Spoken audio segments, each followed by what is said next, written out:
Welcome, everybody. Apologies for the technical difficulties, but we have gotten this race back up and running. I am Jex Ruffy. I am joined by Quiz Bowl, and we've got AceZer versus Vertz in the Group T match. Quiz Bowl, how you doing? We're doing great here, and obviously Ace and Vertz are doing pretty well here too. For 17 minutes in, we've got a whole lot of items going on here. I mean, I do have to say, though, that was some of the best commentary you and I have probably ever done together. That just got missed in those 18 minutes. But, you know, it's just lost to the internet. So. Oh well, so let's make the next hopefully only an hour or so the best we can make it here, because these two really deserve a jet seat after their game one. Let's talk a little bit about that. Yeah, so let's catch up. Let's go ahead and catch up the runners in terms of the viewers in terms of what we missed.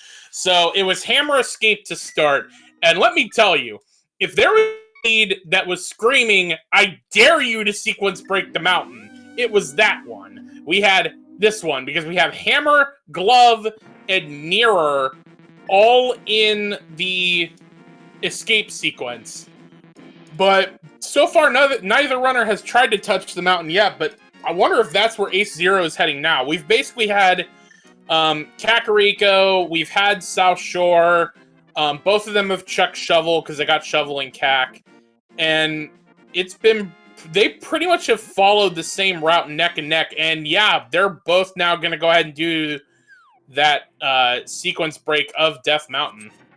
Now, the other thing we got during the escape sequence is we got that book there, which also kind of indicates that maybe Desert's a play that they should be making. So I wonder if that's playing on their minds at all at this point. Mm-hmm. We just saw both just finish Eastern. Didn't really find anything in there. The only meme-worthy thing we found was Mini Trolldorm Cave had both boomerangs. So whether you're Team Red or Team Blue, this seed was like, have both and quit arguing. Yeah, and you can see both runners are using that boomerang as their navigational aid, whereas most runners like to use a sword sparkle. They're throwing that boomerang back and forth just to figure out where they are in the dark room. Mm-hmm. I mean, use whatever you got at this point. Vert's having a little bit of trouble, but I mean, at this point, both have checked Mushroom. That's the other thing we should point out. Both have checked Mushroom. It was just a big 20, and both of them save scummed it. So they both still have the Mushroom in case we need to do some fake powder.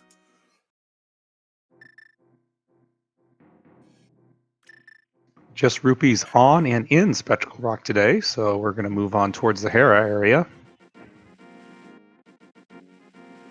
Now, Hera's a pendant today, so in this situation, you don't even have a fire source to light the basement. Do we even bother going in? We'll see. Green pendant, Turtle Rock, Thieves Town, blue pendant, and 5-6 crystal at Skullwoods. Eastern is the other 5-6. That's right. So, I mean, you and I were talking about this in the pre-race Quiz Bowl, but like you and I tend to be more thorough runners in terms of our routing, you know, because you and I, we both were saying like we're not top execution, so we try to gain advantages through routing. I personally would do the Hera play. I'd at least check the first two. Since I don't have the hook shot to Herapot, I don't know if I would go further even if I do get the big key. Yeah, and with the small key there as the first chest, it's probably looking like we might be big key locked. Which we are! Oh, hey! There's an S word. So, good things and bad things. We are going to be orphaning a single item here in Tower of Hera, but we do get some damage out of this. Literally and figuratively, maybe. Anyway, so now we are heading over to the East Death Mountain. Again, that sword is out of logic because we don't have a lamp or the flute to get up here. And another big 20 on the floating island.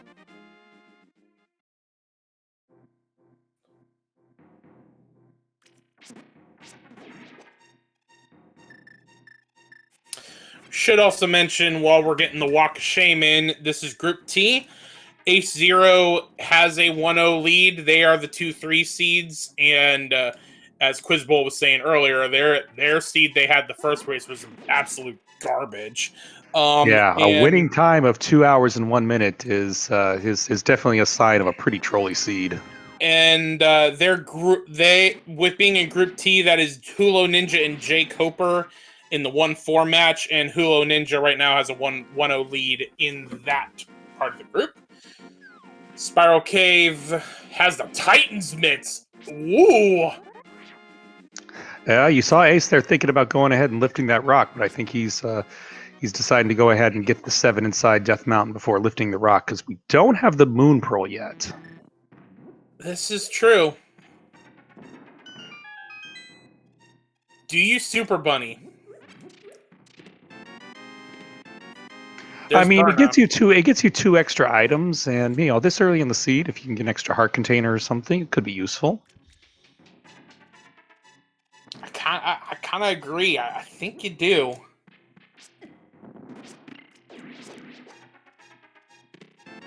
Well, there's the bow. There's And half half magic.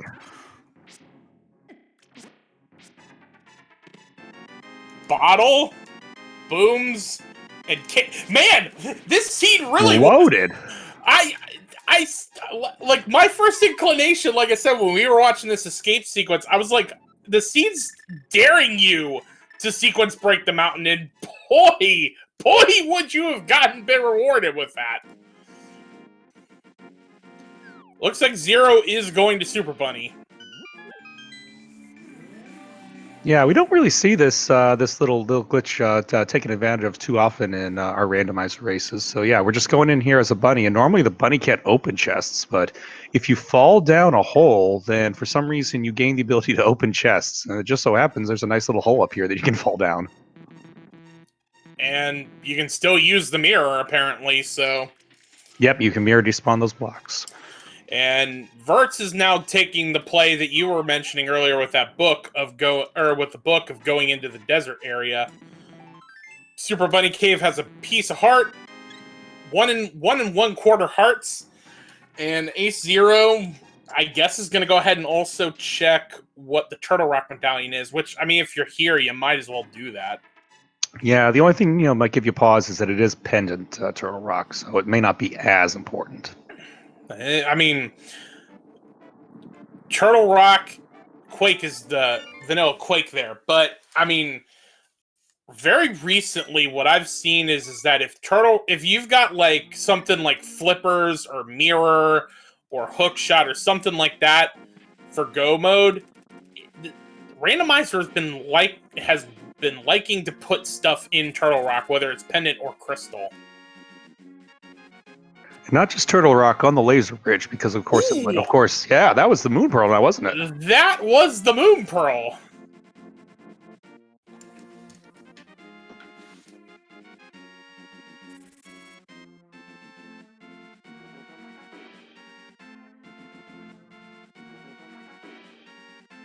So we're going to get to see here as Vertz goes into Desert Palace whether or not we're going to be boots locked today. So we're going to see if there's something of use on the torch.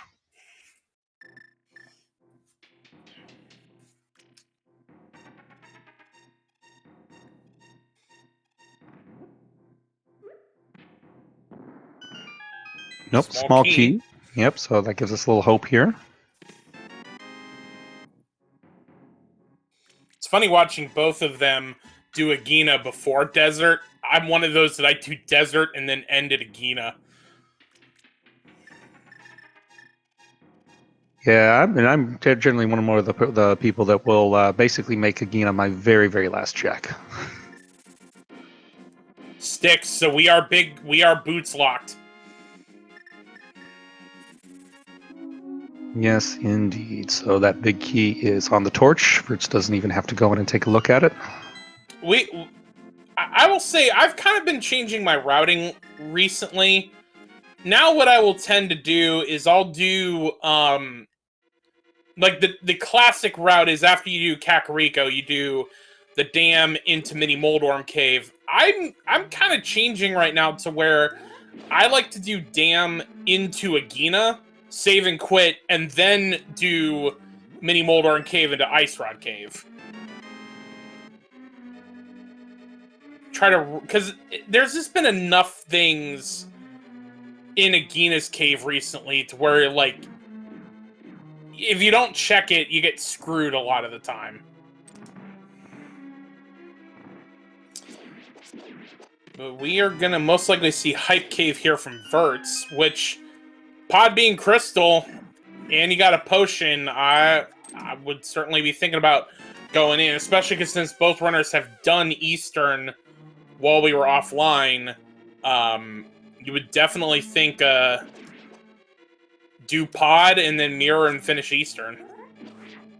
Yep, get yourselves two crystals quickly out of the way. One of them being red crystals, and so suppose we maybe get a fire rod in there. We can go ahead and get Skull Woods out of the way and see what's on the pyramid. Yep. Well, borrowing from my friend TJ at Maelstrom, we're going to visit Johnny Two Bombs with the explosive behind the back handshake for a big 20. Bombos? Bombs? Piece of heart and more bombs. So, sequence breaking Ice Palace, anybody?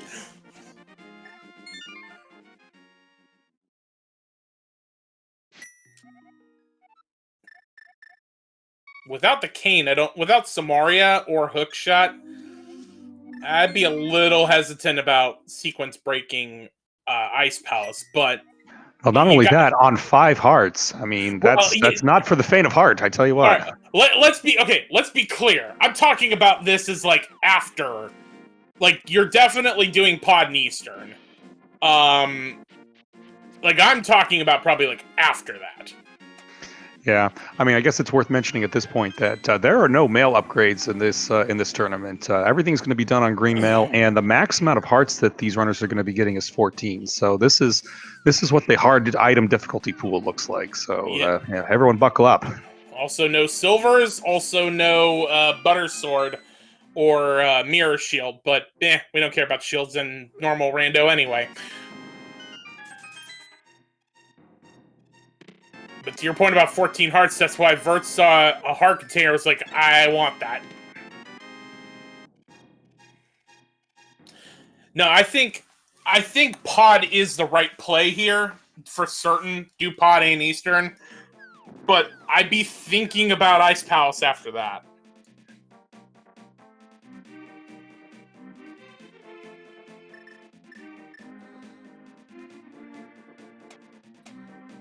You know, another good thing that they might be thinking about, even though it's a pendant dungeon, Thieves Town is usually a place where you can get some pretty good progression items relatively early once you have Dark World access. And so a lot of runners might go in there and like just get the first 4 chests, especially since you have the mirror and you can get out of there pretty quick.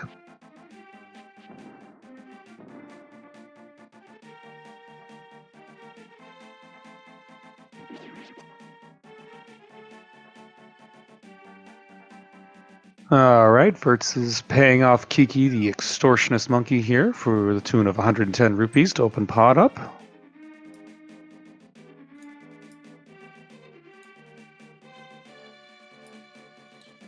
And into pod we go.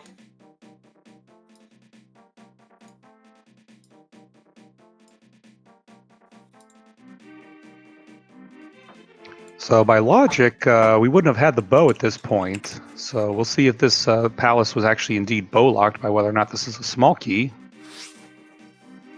Oh, it is, so it's not bow locked. Nope.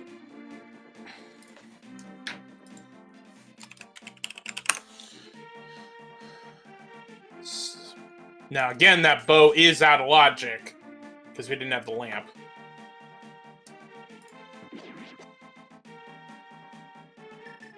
I've been seeing the lamp turn up in Palace of Darkness a lot recently, so I wonder if that's going to be the case here. Let's see, Vertz finds another key, so we're going to go ahead and check the vanilla big key chest, it looks like.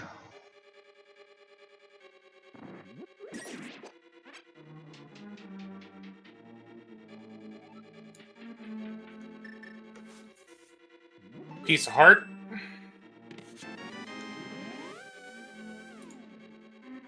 Bringing both of our runners up to 7. I think that's about where you wind up being, about 7 heart containers when you come to Palace of Darkness under a standard no major glitches run. So runners are probably feeling pretty comfortable at this point. Kind of one of the things that one of the unofficial things I've heard about hard item pool is that this is kind of more of it to have an NMG feeling of what you would end up getting in an NMG run.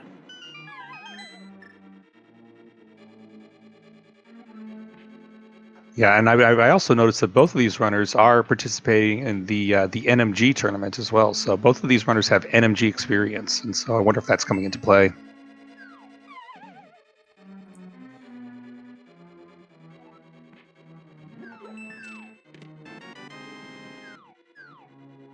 Okay, so with the pod logic, usually you have 4 keys in the front.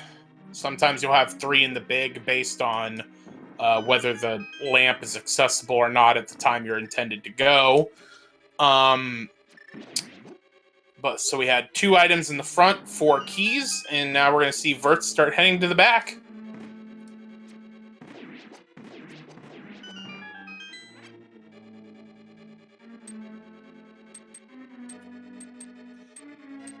And without the fire rod, we're doing both of these rooms completely dark.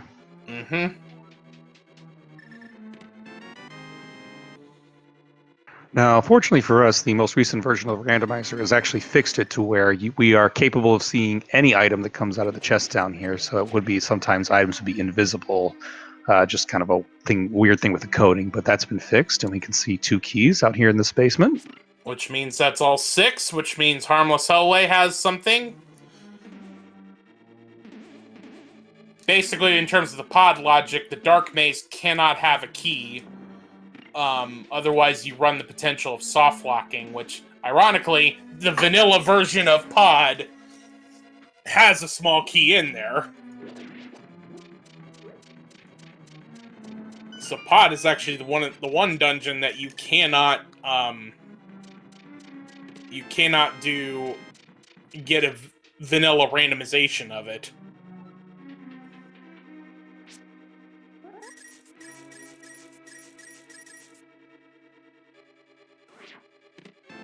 There's another piece of heart. Heart's doing a pretty good job here dodging all of those dodongos in there. Each one's going to do a full heart of damage, so he can only take 3 more hits before he's going to have to be sent back to start. Ooh! Ooh, he's getting a little risky there. Gonna go ahead and pull out Bombos to kind of clear out the Kodongos.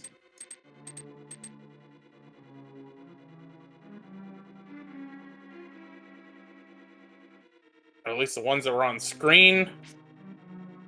Nope, there's still one more that's still up there on the north that just didn't quite make it. And, okay, well, he got a blue pot. And although at this point, you might as well take a death warp just to get the health back. I mean, that was exactly what I was about to say, and that's exactly what Vertz is going to do. And we got a raid of 139 people coming in from SpeedGaming 2. Thank you very much. Also, sorry for the technical difficulties earlier with your race. We were having some technical difficulties getting our race off of the ground, so apologies for the slight disturbance. Accidentally cutting you guys off there in the Killer App Vortex Doom race there earlier.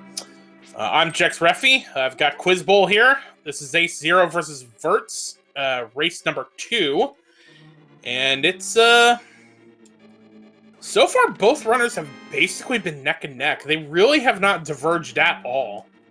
We had early hammer, glove, mirror, and book in escape, which led to a sequence break of Death Mountain that was just absolutely loaded to bear. The bow being a bow and a sword being one of those things. So we've now seen pretty much all of pod, and what's on Helmsar is going to now, also by virtue of no lamp, going to be out of logic.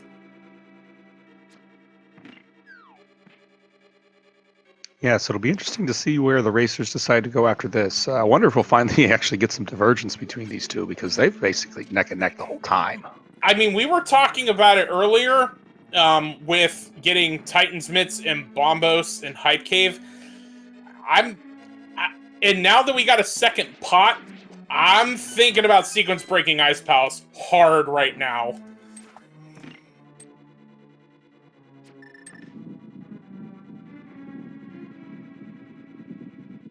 Doing a very nice job on this this dark turtle room. I think there's just one more he's got to tag.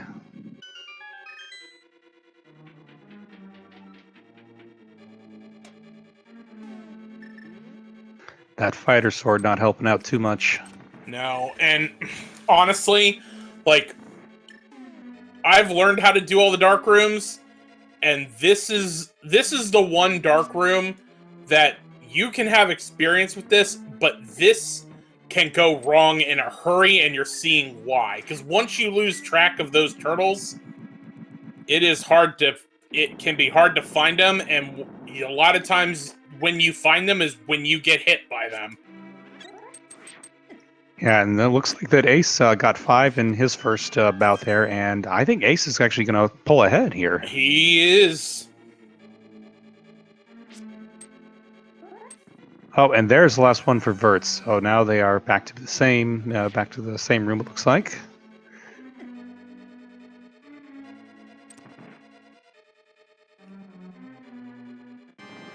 All right, we're synced up on Helmosaur. 17 hits of the hammer.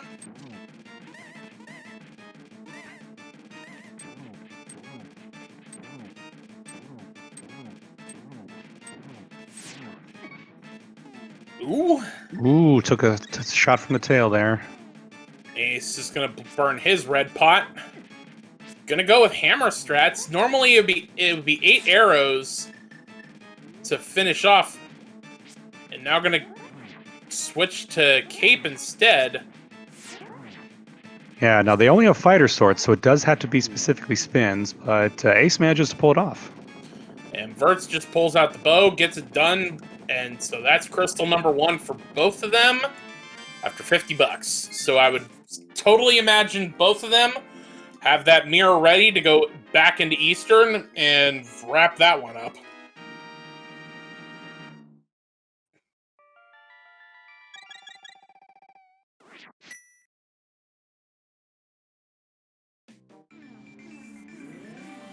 That is exactly what both are doing. Like I said, neither one has really diverged from the path. They've been in the same general area, neck and neck, this entire time.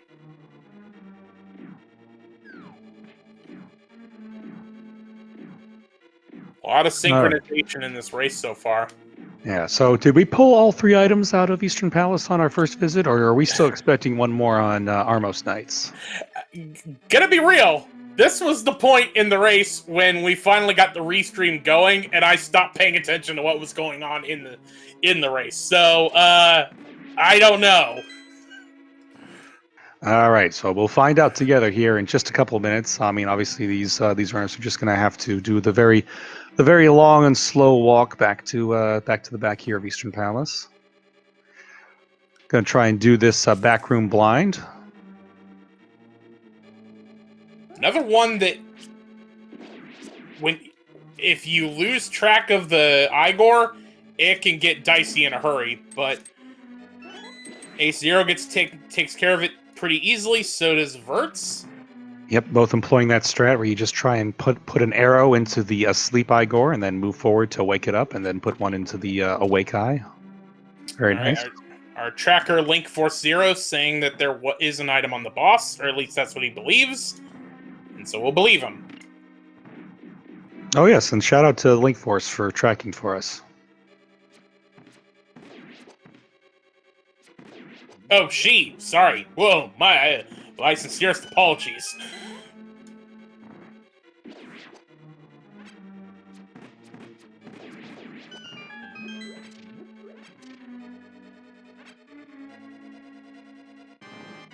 Alright, both are setting up the quick kill. 5 arrows to the right. Get to the top left corner and shoot 11 down. And bing, bang, boom, done. Piece of heart. Link Force Zero was right.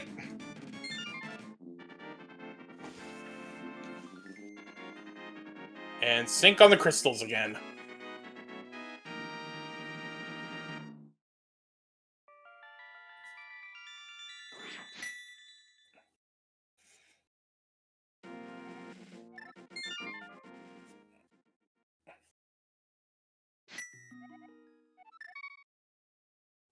All right. Well, now it looks like we might be having some divergence. A0 resets to the sanctuary, while Vertz has taken it to Link's house. It looks like going back to the Dark World.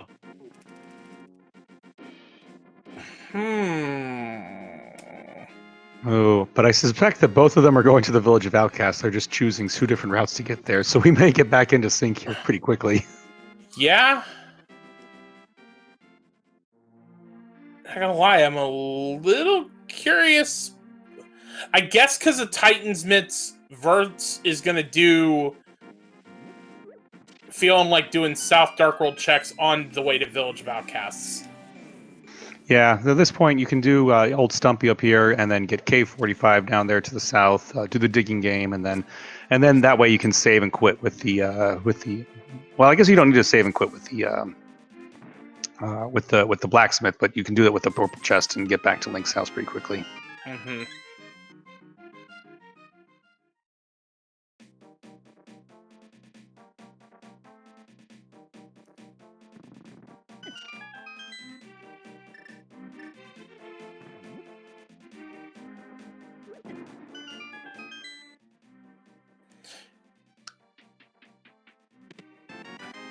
There's my first shield.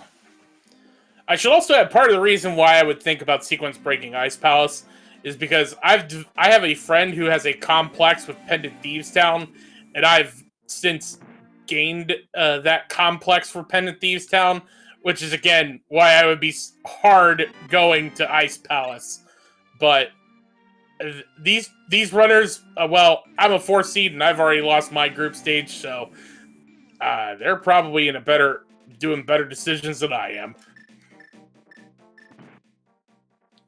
Well, I mean that's the thing. Rando is gonna rando, so you never know what you're gonna dig up here at the digging game, and we got a piece of heart on Vertz's side. Third bottle in C-shape house. We mentioned AceZer went back and turned in the bottle, got an extra heart container, so a little more health, but certainly not. It's been a while since we've gotten any good progression items, so I wonder if if we're going to get anything here in Thieves Town. Vertz is going to continue with the overworld checks against Jeremiah.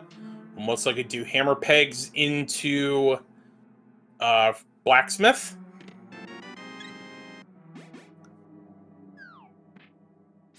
Yeah, honestly, for those that are just joining us, this has frankly been the first point that they've diverged all race.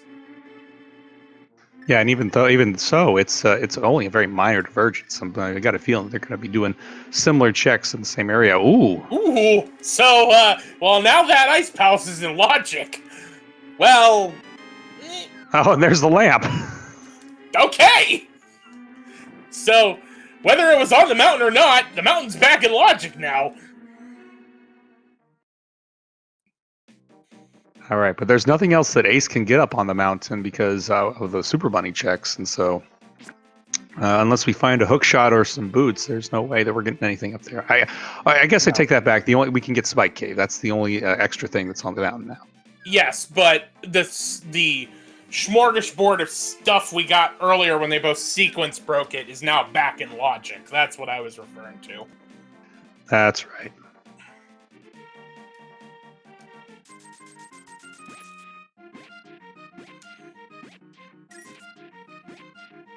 You'll notice Ace just did the first 4 checks of Thieves Town and has decided to nope out. So going to take a gamble if there's nothing of value further on in Thieves Town. I mean, usually, this is part of the reason why I have a complex with Pendant Thieves Town, because it's that question of, sure, you can do the first 4, but then what do you decide to do from there?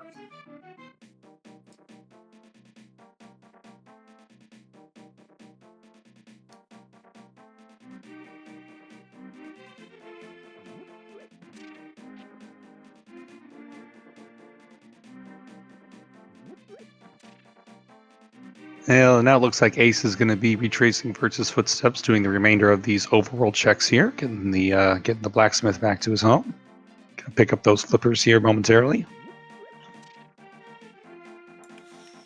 All right, and so Vertz, meanwhile, going over what AceZero did earlier. I will say, I do kind of now that I know I questioned Vertz's route earlier, but I do gotta say, I am now kind of preferring it because it's going to be easier for Vertz to now go in and do Skullwoods right after that.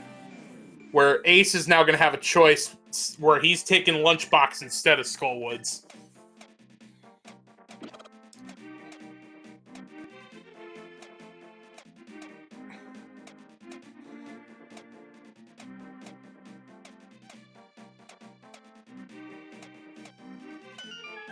Okay, so it was 3 items in the front of Thieves Town. Yeah, so, the amount of time it takes to check just one more item in the back of Thieves Town probably is not going to be worth it unless these runners start getting really desperate later on in the seed.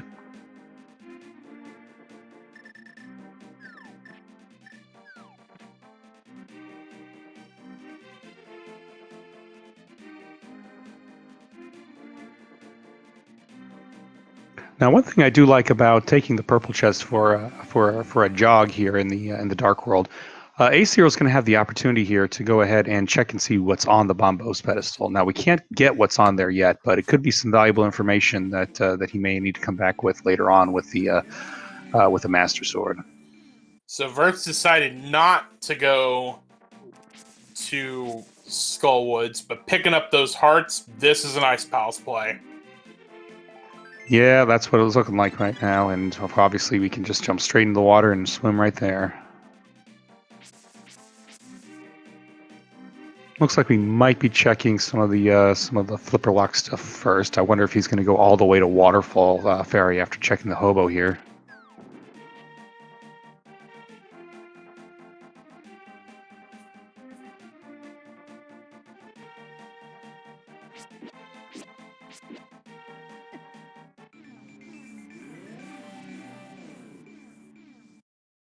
Oh, there's our powder. So both of them save scum the mushroom, but now we got the real stuff, which will certainly help going into Ice Palace with Plastic Sword.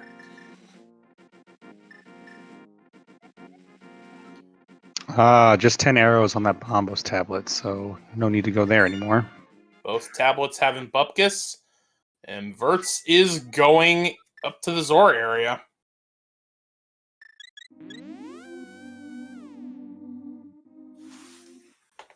I mean, he's got the rupees, so he could actually see what the scamfish. Oh, good gain.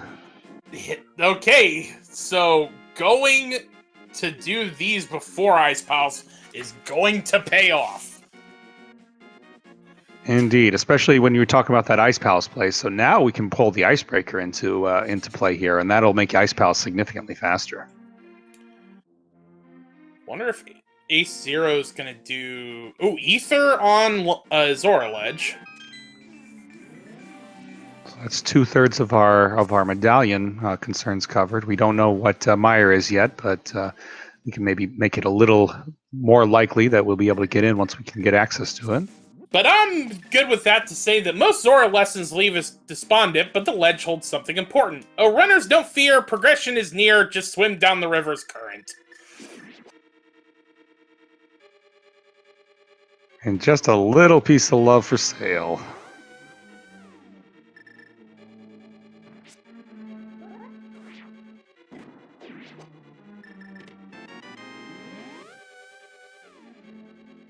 Vert's going to save and quit from there.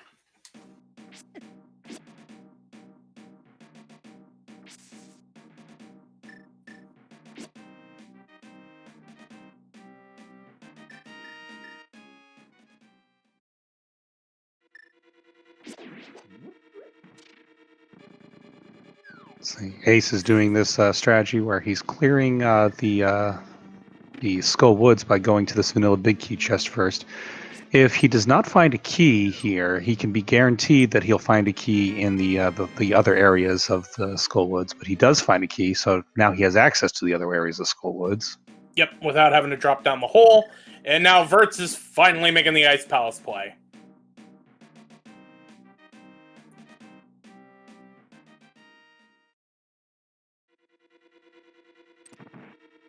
Although I will say, I would have done the big key chest before doing the rest of this, but what do I know?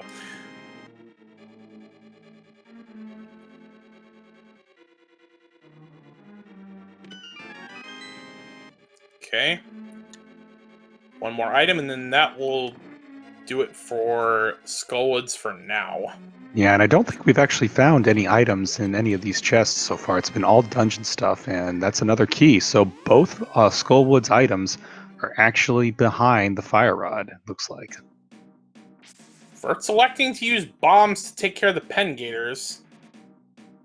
Yeah, in the absence of the hook shot or tempered sword, that's probably his best option. I mean, half magic bombos. I mean, that's what I'd do. Again, You know what? That's you're right there. That's that's always a nice way of instantaneously clearing a room. It's just kind of painful to go through that entire animation. this is true. This is true.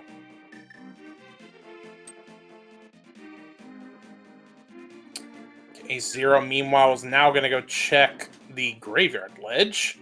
Yep, and we passed by Cape Cave. There was nothing there. So, basically, in terms of pedestal at this point, we've got flute potentially, we've got hook shot potentially. Can't be fire rod because of turtle rock. Quake being needed for turtle rock. There's no way Quake is going to be on pedestal. Vert's trying to set up this icebreaker glitch here. Nope, he was a little too far. You gotta... Yeah, you can only move one frame to the left after placing that block, and if you move two, then it messes it up. Yeah. Basically, the line of the block has to match the line of the... Or has to be, like, right on it. If you see a gap in between the wall and the block, you've gone too far. Yeah, I tell you, my personal strategy for this, for pulling this one off, is to just, like, actually take my right hand and tap the left key ever so gingerly, just so that I only get one frame's worth of input in there. And well, it looks like we got it this time.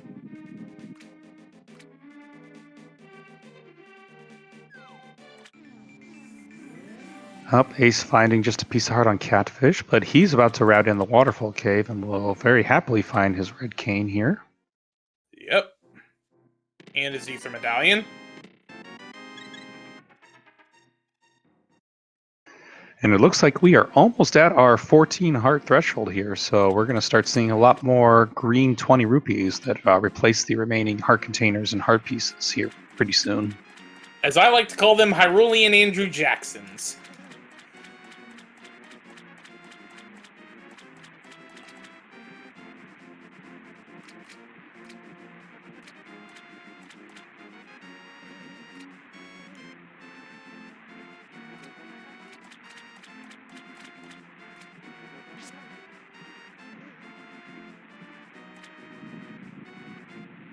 There's another small key.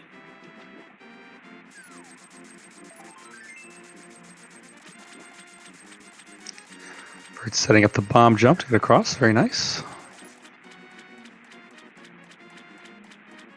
So technically, Tyler Salt, the lore of this Hyrule is that technically the citizens of Hyrule are not Hylians, they're Hyruleans, and the Hylians are an ancient civilization long gone, and the pointy ears of that Link have say that he is of the descendants of the Hylians. But again, what do I know? It's Nintendo, and their timeline with Link has always been screwed up. But what do you know? What do I know? Yeah, I think I've seen the official timeline. It's pretty wacky. Space Jason, he did both of them. The tracker likes to eat inputs sometimes. We believe you, Link Force. We believe you clicked it.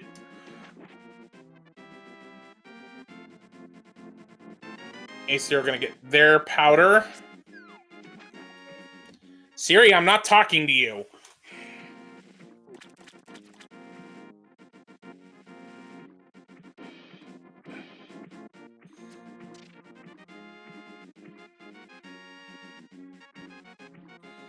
All right, Vertz is going to fall into Cold Stare.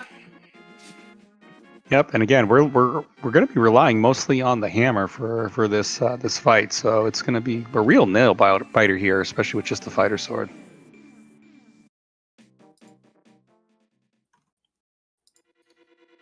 Usually, you want to stay... If you stay on that top row, the ice blocks that are falling from the bottom will not... They hit the wall and basically don't shatter.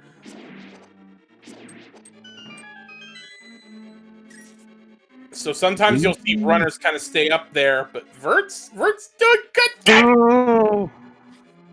Oh, but I think he has a fairy. Yes, Yeah, he got that up. He picked up from the waterfall fairy. That's what the waterfall fairy was putting in empty bottles. Yes.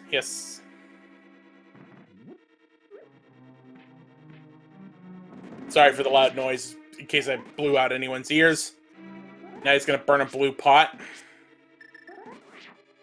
At this stage, I might throw on the cape here, because you can still do damage with fighter sword spins. Not a ton of damage, but you can still do some damage. Yeah. You know what's funny is that as I've been kind of playing hard item pool with quick swap, I've been thinking of ways to use the cape more often, since hey, you can just swap to it and use it when you need it. But as I've been watching other runners play through the tournament, it's kind of been dawning on me hey, you can also use those on bosses. Vertz, you might want to use the cape here, bud. And that's where he's headed for.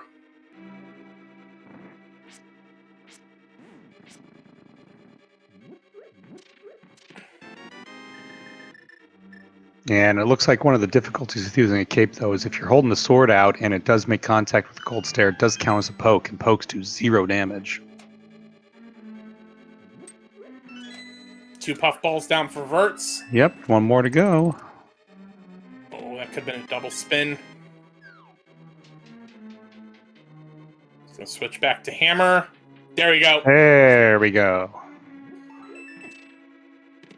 Ooh, of course! Of course, yeah. That would have been great about 60 seconds ago. Of course you give us that! Of course you do! Oh, very nice stair clip from AceZer there.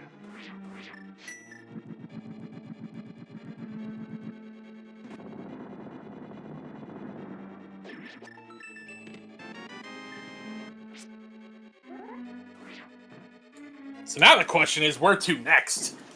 Vertz most likely will probably do Skullwoods. It would unfortunately be inadvisable because all the items are behind the fire rod.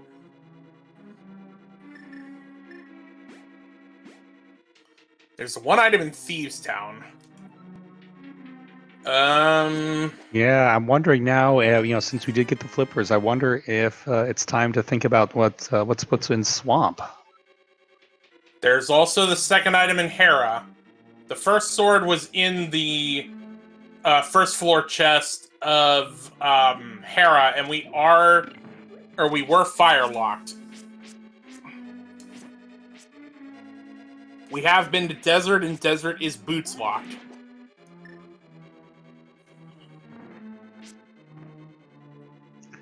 Yeah, we are running low on checks here, so hopefully that we find something here pretty soon that'll knock the log jam of the seed free, and we can get moving again.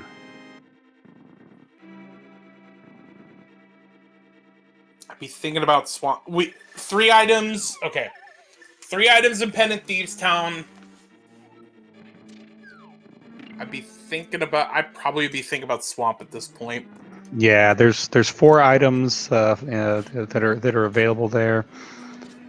So if you get the trolliest layout possible, and one of them is the map, and one of them is the compass, you still have 2 items versus basically everything else is just a one-off at this point. Right, because even if the big key is one of them, yeah, then that gives you access to the big chest, which is number 5. Vern, yes, we did read both tablets. Spike Cave, nope, Spike Cave has not been checked. That is still available. When both runners did their sequence break, they did not have the Moon Pearl.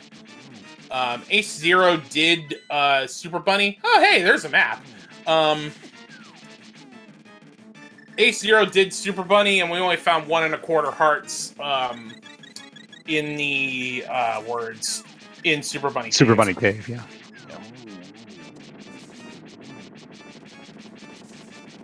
Looks like Ace having a little bit better time getting some better setups there with those hammers. The eyeballs being a little kinder to him. Yeah, the one thing with hammer is you usually want to be above the thing you're hitting.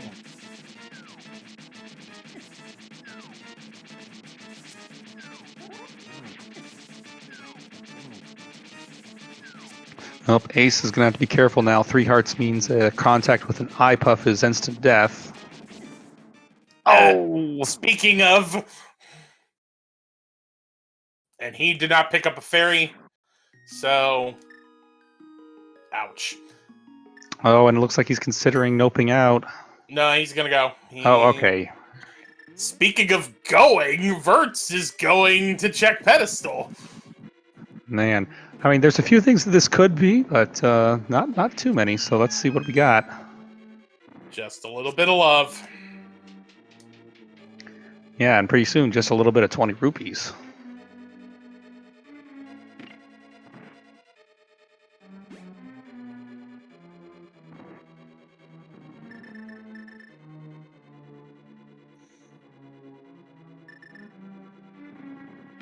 I love how Vertz is just actively ignoring picking up that piece of heart. Like, I'd at least be like, at some point, by chance, I'm going to pick up the other pieces of heart. I might as well at least get this over with sooner rather than later.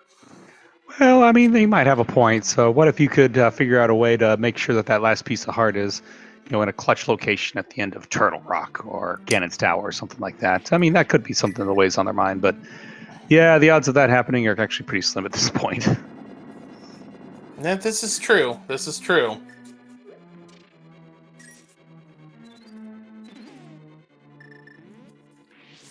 Neither runner has checked. Neither runner has checked at. Neither checked Aga, correct?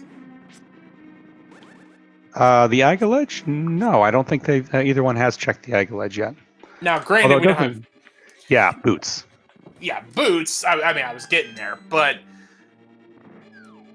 I probably would have at least checked since I had mirror, because I mean, we're getting to that point where you gotta start thinking about it.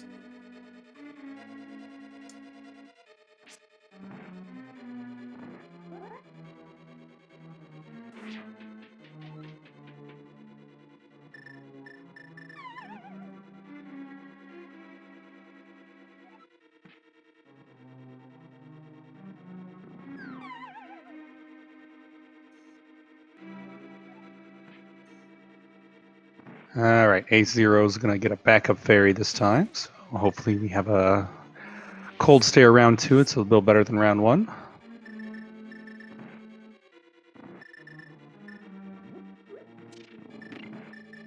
And Vertz is going to go back for that last item in Thieves Town.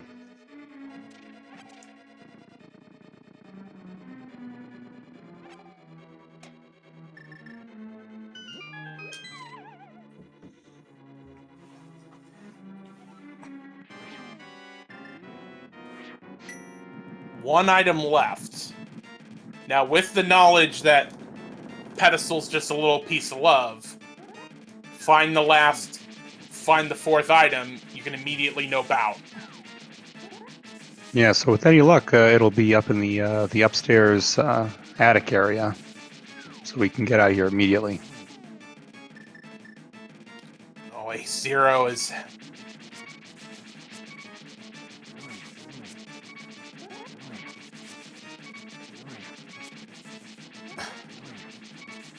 Burn the pot, Ace. Burn the pot.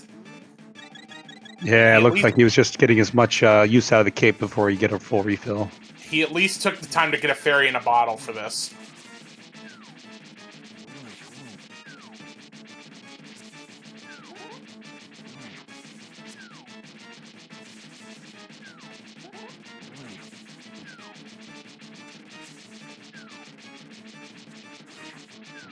Okay, map. That's one eye puff down.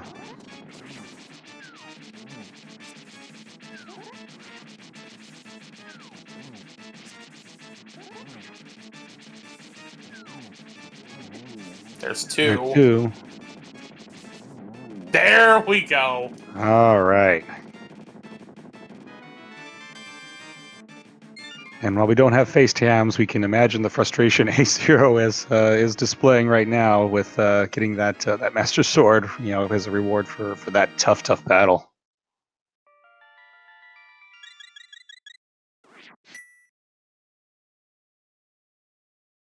Ooh, Fairy off of the stun prize, brought to you by Wow. AwesomeStunPrizes.com.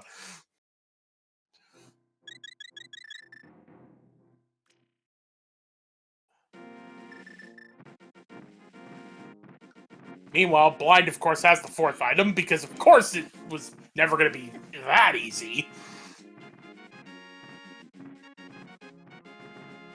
Well, he just wanted us to read his pun for today.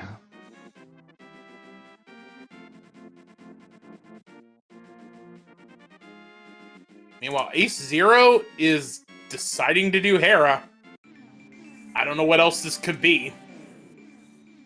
And that is correct. Gardeners do indeed like to spring into action.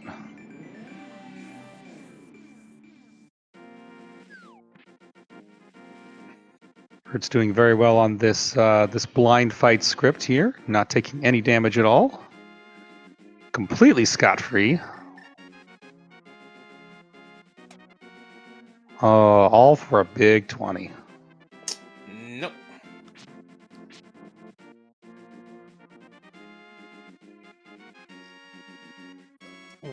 Okay, why is AceZero routing this way?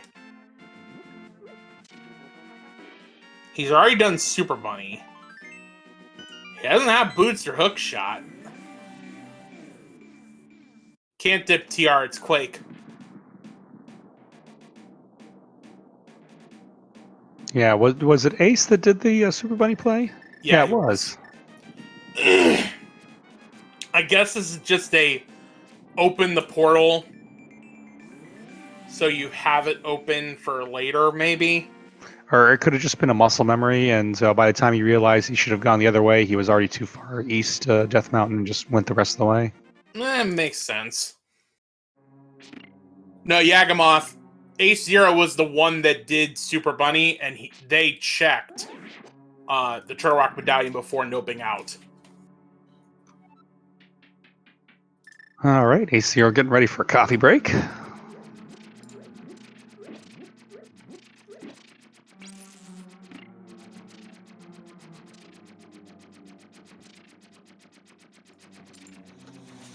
Just gotta stand there, wait for 22 tiles to finish trying to hit you.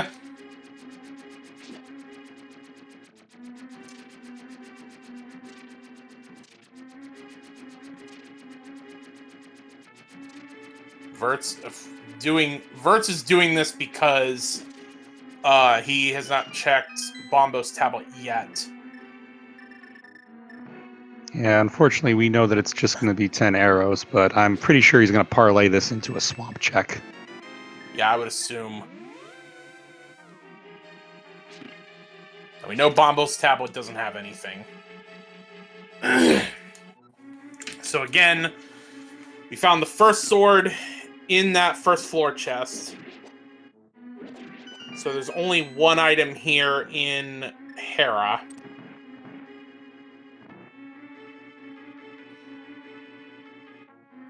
Man, for all the synchronization we had earlier, the divergence is strong.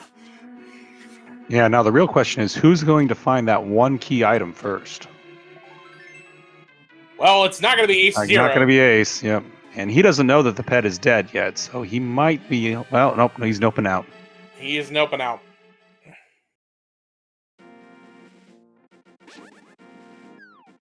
Now we're going to get Spike Cave.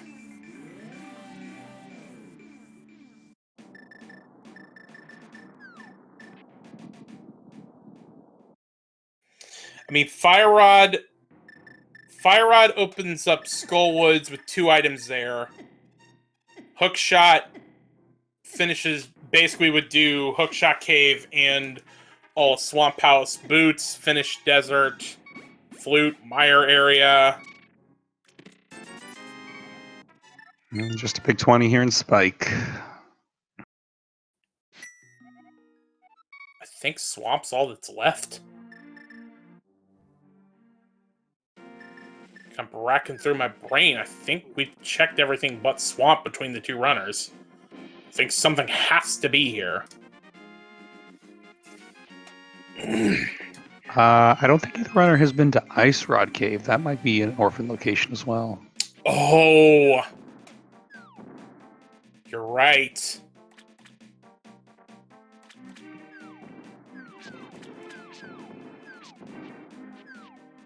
And since both of them have done Ice Palace, like, that will be an absolute last location.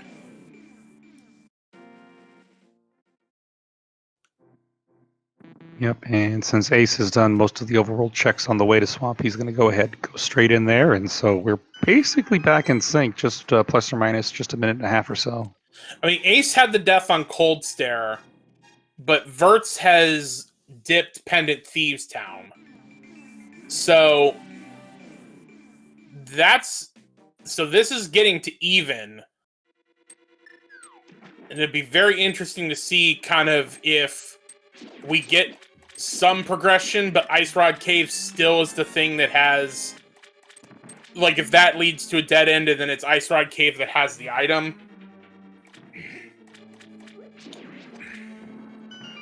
It would be very interesting if there's nothing here and it's Ice Rod Cave, period.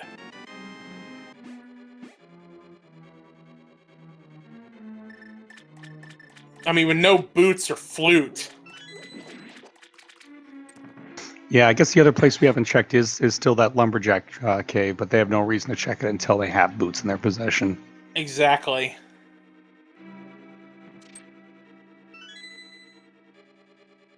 I mean, I almost... Like, I'm thinking about this the way that I route. Frankly, I would have checked Ice Rock Cave before I went into Ice Palace to prevent this exact thing from happening. But if I had routed it the way I routed it, I almost would just, like, now's probably, this is probably the now or never point. Like, it's either I'm going to do Ice Rock Cave after Swamp Palace, or I'm gambling that is not going to have anything, and I will last location Ice Rock Cave if I have to. See, and that's what makes these 1v1 matches so interesting, is because, you know, in this 1v1 scenario, both runners could potentially do the exact same kind of orphaning play. And it really comes down to who can out-execute the other if they do wind up last locationing that one particular item. Well, and that's what's kind of interesting about kind of how, like, now granted this is anecdotal, but this is kind of how, you know, I look at how the randomizer does, is you've kind of got, you know, your sphere 0, what you start with, sphere 1, which is the checks you can do, you know, right at the beginning, and then, you know, the spheres kind of grow from there. I mean, Ice Rod Cave is a sphere 1 check. Like, we had so much stuff at the beginning that it was kind of natural just to go ahead and do, you know, things like Death Mountain or whatnot. But Ice Rod Cave is a sphere 1 check. And so, you know, we've had so much that we could do because of what we had in Escape and what was on the mountain. But Ice Rod Cave being sphere 1, like, that really could be something there. Which is why, I mean, a lot of times, one of the things I've just started doing is try to get all your sphere 1 checks done. Because stuff like this. And, of course, the lag on Vertz is... Alright, so... Well, he saved and quit, so I don't know if that was a... We'll have to see what he switches to. Or see it on... It might have been a nothing. So then Vertz is going up to check Tower of Hera.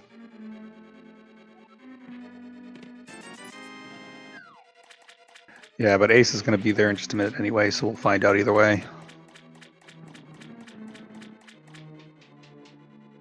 I mean, even if it was Quake for Turtle Rock, I don't think you immediately go check Turtle Rock, because without Fire Rod, like, yes, you could. You're basically at that point banking it's small key, big key in order to get even to be able to go like check Laser Bridge. Oh, he's ignoring Hera, so It was Quake. yeah.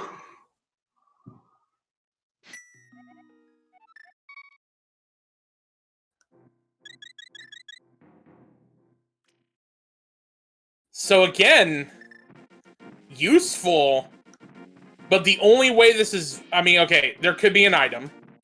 There could be an item in Turtle Rock. But if it's not one item right now, or again, small key, big key. Vertz, hello, Vertz. Oh, I think he's checking Super Bunny Cave first. But still, you open the door. Yeah, you got to open the door first, but I think at this point you're feeling so far behind because you feel like you're so close, but it's just yet so far away that you kind of get this laser focus to I need to go and check this thing first, and you forget, simple things like opening the door ahead of time. And to call back to what we were talking about at the start of the race, AceZero has a 1-0 lead from a 2-hour and 1 minute finish of their previous seed. So imagine they're thinking about this. It's like, really, we're about to have another Garbo seed?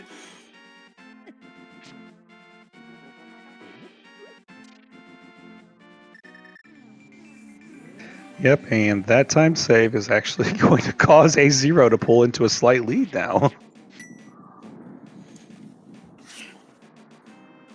So pretty much, if we find an item, we're kicked out. Unless that item is the Fire Rod. The only way you can advance is the sequence has to be small key, big key. Any item we find, you're kicked back out. Sans Fire Rod. Once you find Fire Rod, the whole dungeon's open. So, the nice thing would be to find the Fire Rod here. All right, here it is, moment of truth. Small key. Small key, we get to continue. So, again, Chain Chomp Room. It's either a small key or out we go. Although what would be really evil is that Fire Rod's on, like, it is small key, big key, and then Fire Rod's on Laser Bridge.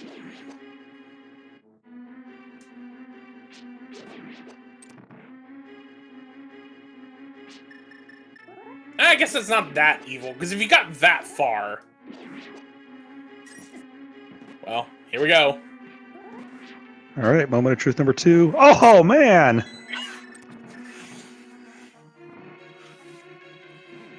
Alrighty then. So, hey, the rest of the dungeon's open! Come on down to Laser Ridge, where we've got the rest of your items.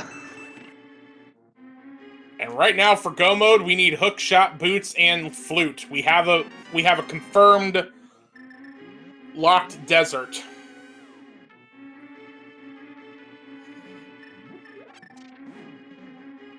Vert's doing a very good job remembering to go backwards in this room because you don't have the hook shot to do the quick escape sequence.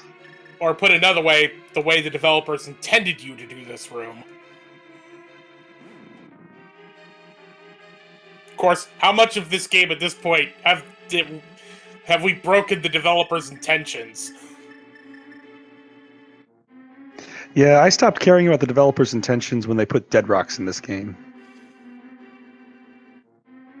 Being a video game developer myself, every time I watch this, I just think to myself, dear Lord, the bugs in this game. 30 years later, we're finding more stuff.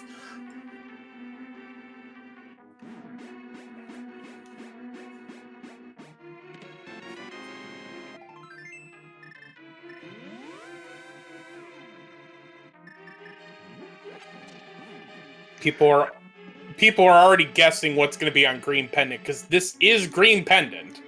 So even though Vertz knows that Pedestal's dead, Green Pendant could still hold something. Yeah, and there's 5 items in this dungeon. We've only found one of them so far. Everything else has been dungeon-related items, so we still got a lot of stuff to find before we can safely say that Turtle Rock is cleared. And with that fire rod, both items were in the back of Skullwoods. Yeah, but since you're already up here on the mountain, I mean, you're more likely to go for the 5 items in here. I mean, yes, you clearly get the 5 items in here first, but then Skullwoods would definitely be on the docket next, because it's also the other 5/6 crystal.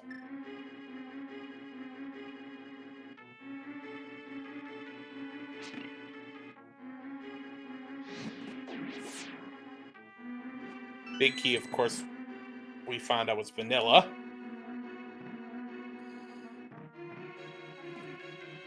Do you do Spike Cave after Turtle Rock or Bail? Well, haven't both runners done Spike Cave at this point? I think only AceZer. I know AceZer did. I don't think Vertz has. Because when Vertz came up here, he went right to Turtle Rock.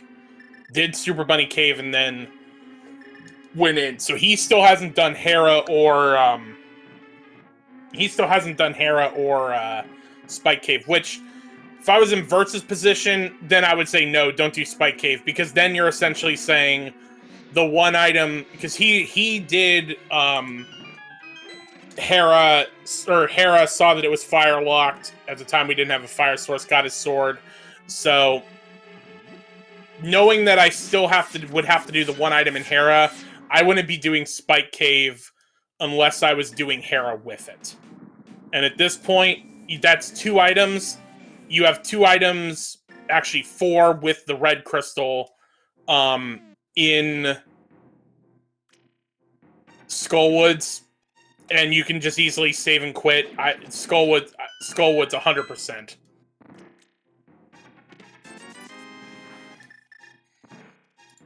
Just a big 20 here in the Mimic Cave.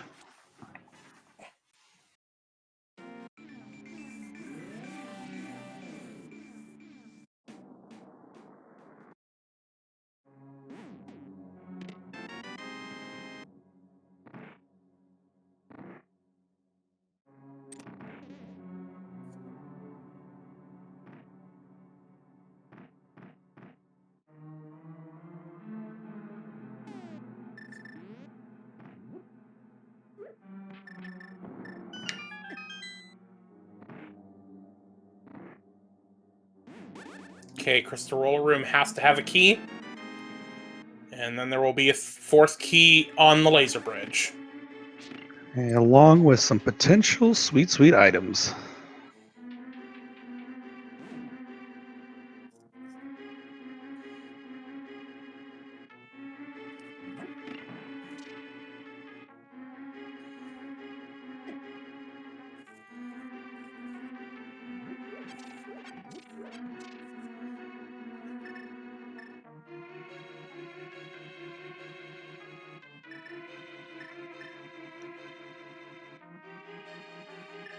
I mean, we found Master Sword on Cold Stare. It would only be poetic if Trinex has Tempered Sword at this point. There's a small key. More bombs. 10-pack starter. Map. And Hookshot. So, addendum. You check Hookshot Cave, then you go to Skullwoods. Yeah, that's definitely high on the priority list now.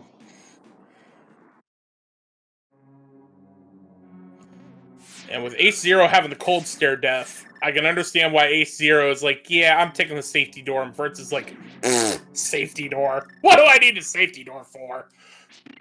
We'll see if he regrets that here in just a minute. I think he does have a fairy in the bottle, or at least he's going for one now. Yeah, I think he did get a fairy in a bottle. But really, the killer here in Trinex, especially when you only have Master Sword, is just your magic usage. Now, fortunately, both runners have that half magic, so they're going to be able to miss a couple of shots here and there and still be okay. But yeah, let's see how the Trinex fight goes. Yeah, and you also can do Hammer Trinex.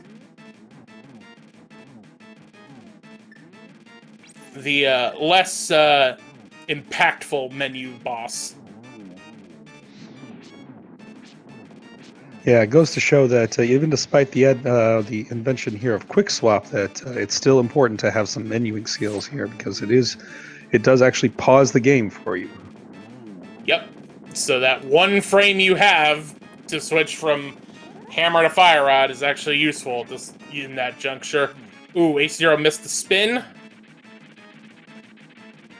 And now just be careful. Hammer Trinex.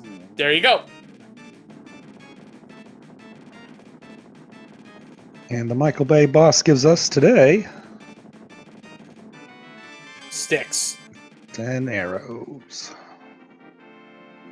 Also, a green pendant.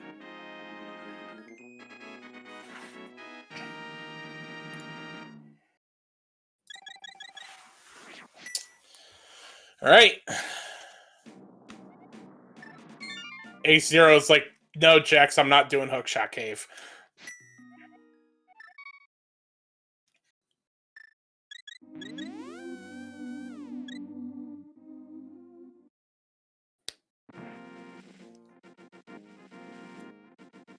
Vertz, on the other hand, going to go ahead and give it a check out.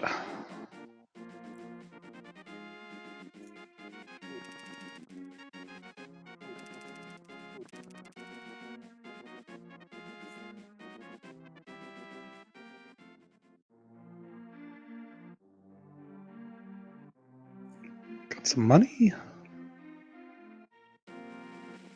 Red shield. Bombs. More bombs. And a fourth bottle.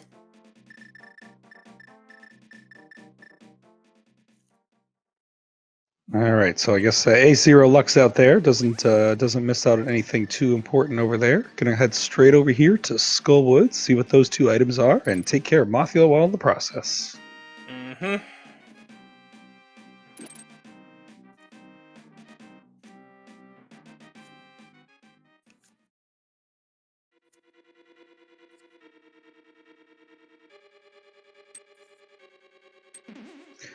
Yeah, so at this point, both runners, it's been an hour and 30 minutes. Both runners have got to be feeling behind now, because a more or less last location that Quake medallion, which then of course led into what they probably feel like is a last location fire rod.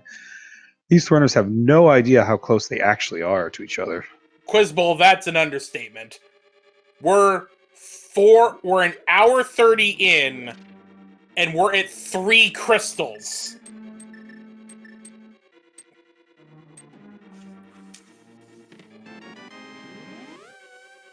So, we were mentioning that this was a 2-hour seed earlier. This is going to be another 2-hour seed. Yeah, and that's despite regardless of who the winner is, both of these runners are just going to be so incredibly tired. I would, I imagine they're going to have some words for this seed afterward. I think they're going to have some words with Sahasrabot.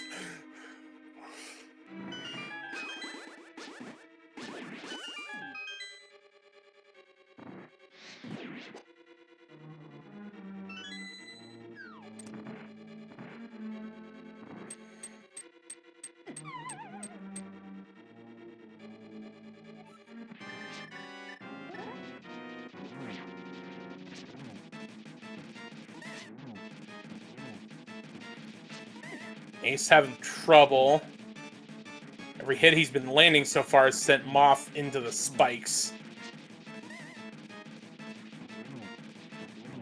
There we go. Yep, there we go. Yeah, Moth would be a whole lot easier if it weren't for all those spikes negating the damage. Oh, but no value between both of these items. So, Swamp Palace? Maybe. Both of these runners are probably now thinking they've got both red crystals, and now they've both got the green pendants, so they're probably thinking turn-ins at this point. That but also, so Ace has not done the one item in Thieves Town. Vertz has not done the one item in Hera. So they both have a pendant dungeon to do. But collectively, between what the two have done, all that's left is back of Swamp Palace and Ice Rod Cave.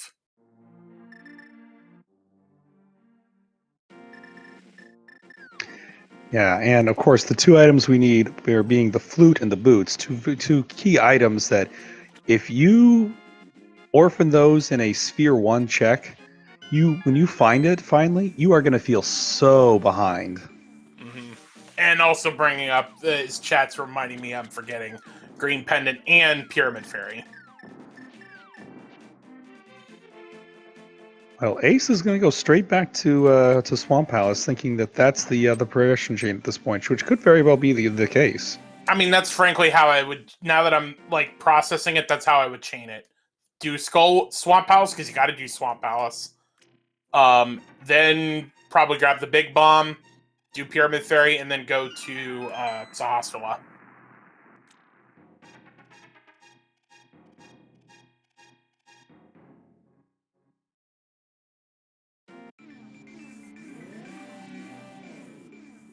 We had, both runners were like in sync for the early part of the race. Then we had wild divergence, and now we're back to sync again.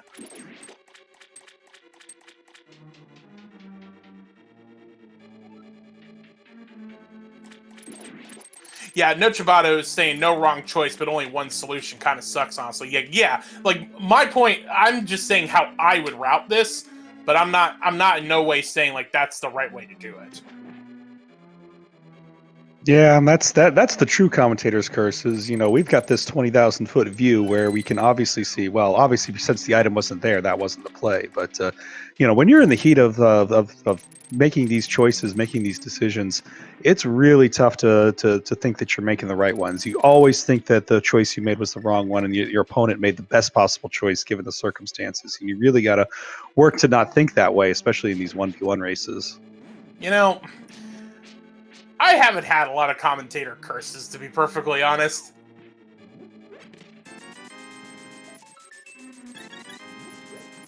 I mean, if I really wanted to curse them right now, I would say Ice Rod Cave is where progression is.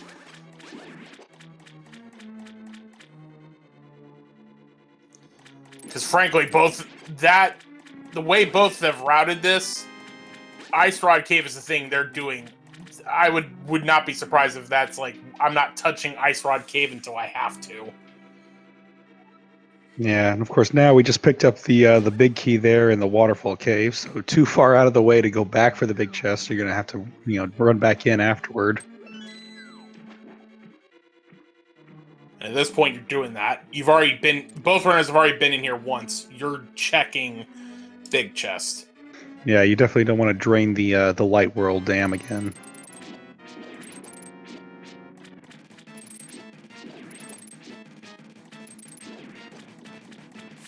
I guess it's worth mentioning both runners have now gotten up to their max 14 hearts. Oh, I don't think we found Compass yet in Swamp. I saw Ace menu to check if he had the big key, and I only saw a map. So actually, if this is an item, then Compass is in the big chest. Yeah, Vertz just showed us.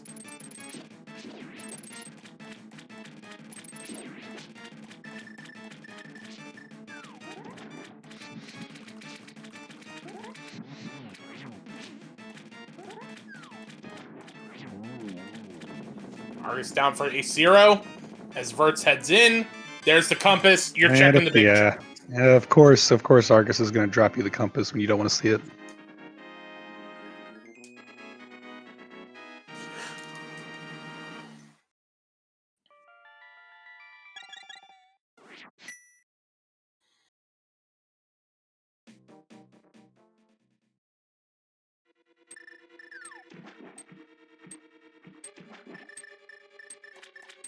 Did Vertz do Skullwoods? Yes, Link Force. You've got it right on the tracker. Or the better way to say it is the tracker didn't eat your input.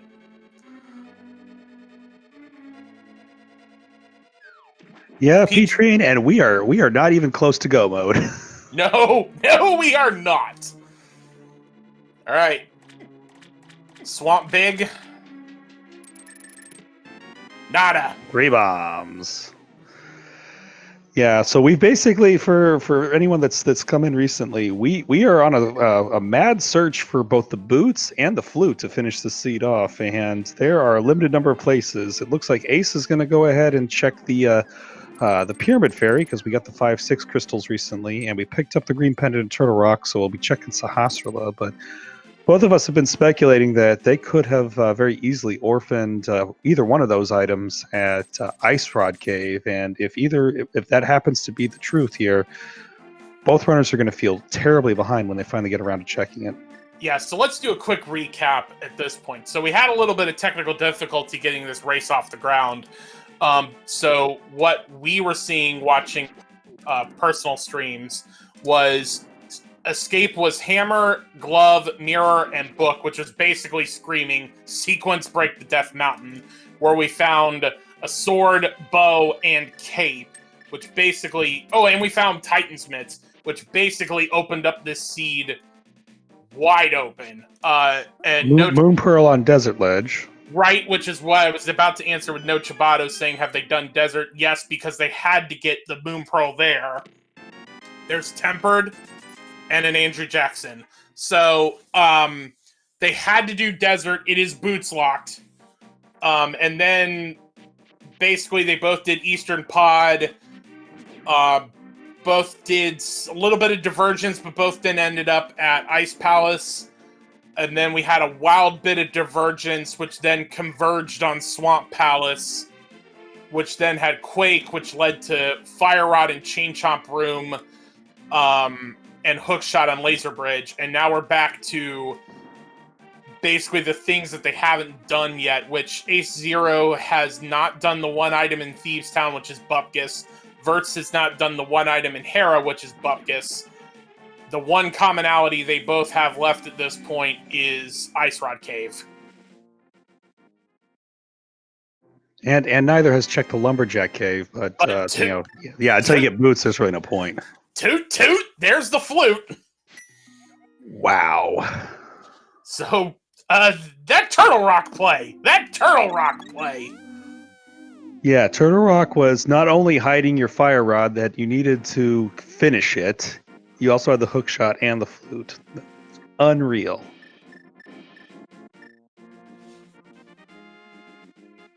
Where was Lamp? Lamp was Pendant Thieves Town. In the compass chest. We found flippers on Jeremiah right about the same time.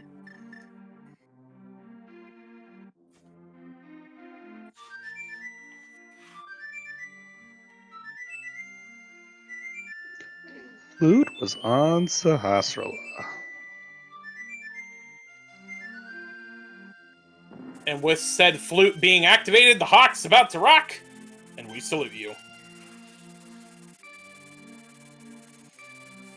Now fly us away to Misery Mire.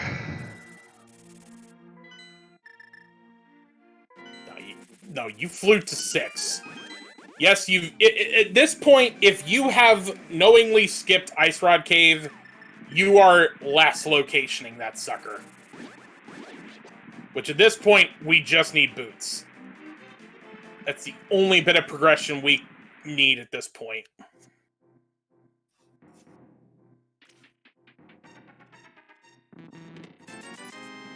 Andrew Jackson.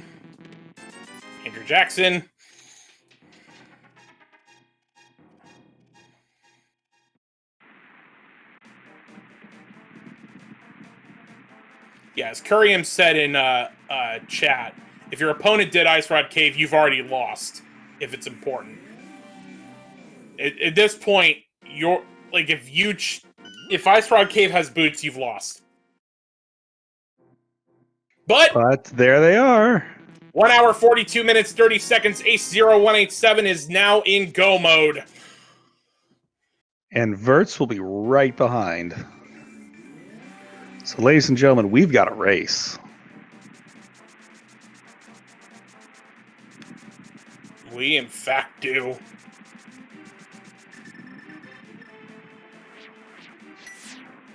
And that ether that was on the Zora ledge was what you needed to get into Meyer. So we did need all 3 pendants today. No, I said Zora ledge. Yeah, so we needed all 3, we needed Quake to get into Turtle Rock, we needed Ether to get into Meyer, we needed Bombos to get into Ice Palace. Yeah, but flippers were on Jeremiah. It was Lamp that was in the... Oh, well, all right, technicalities. Okay, so technically you're right, because Lamp was in Thieves Town, but it wasn't because of the ether. It was because of the lamp. But again, Lamp. So you're right. Just your reasoning wasn't right. But I mean, we're still friends, right? Yeah. Well, technically correct is the best kind of correct, right? All right, moving on. So we got Meyer here. We're hoping to find a big key nice and early so that we can put this seed to bed.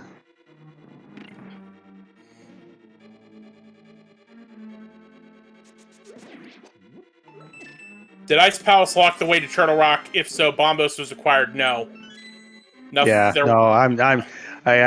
seed's been going on for an hour and 44 minutes. I'm starting to get loopy. So I mean, technically, the Master Sword was on Cold Stare, but so the thing is, we don't know which Andrew Jackson would be the 4th sword.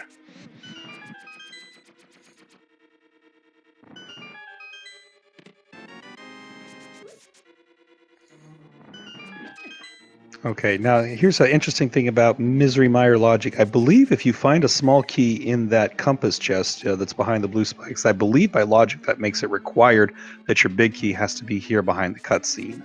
So we should be finding the big key here momentarily. Honestly, I don't know, because frankly, my understanding of the logic has always been that you couldn't have a key in the Firelock side, but if that's the case, then that's the case. No, Chibato is saying that is correct. Okay, good. I get to keep my rando card. Wait, we have rando cards? Yeah, you got to go down to the department of the Hylian technology and get one printed out. Huh. Where's the Department of Hylian Technology? Hateno.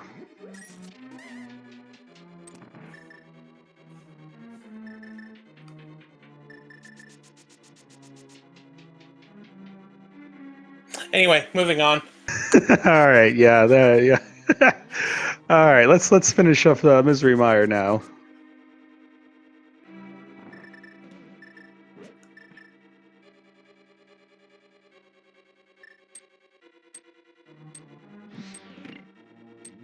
AceZero has spooky action going. Siri, I'm not talking to you when I say AceZero.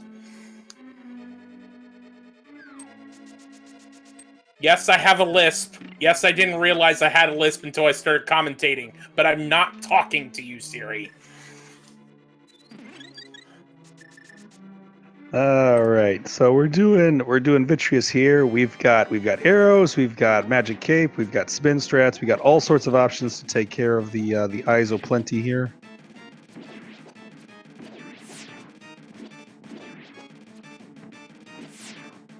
Ace showing off some good NMG strats there. But we got one little straggler we got to take care of.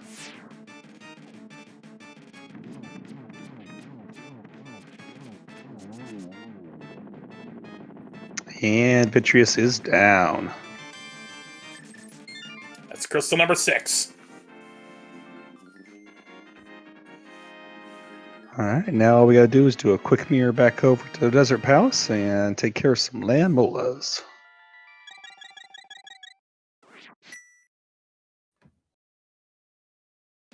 The one thing I will add with the fact that AceZero is kind of pulling ahead is AceZero had a death on Cold Stare.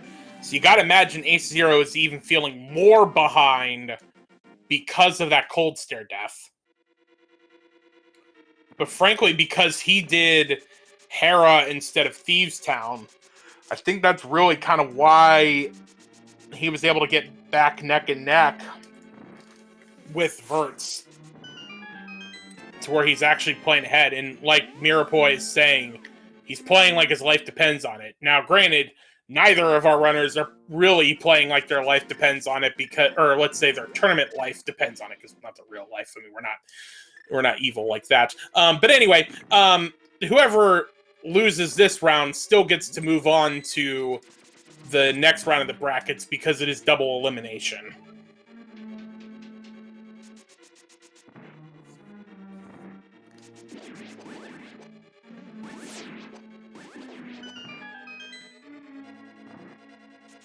Yep, and despite the separation, it is still close enough that this could be decided by something like a left side, right side tower gamble. Or a Trolldorm fall or a Ganon fall.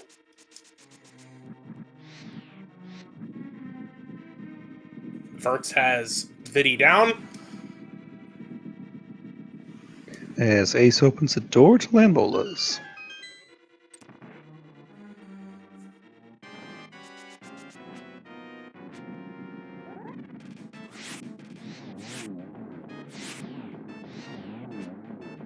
Gets 2 of the 3. And just gets the last Fire Rod shot down.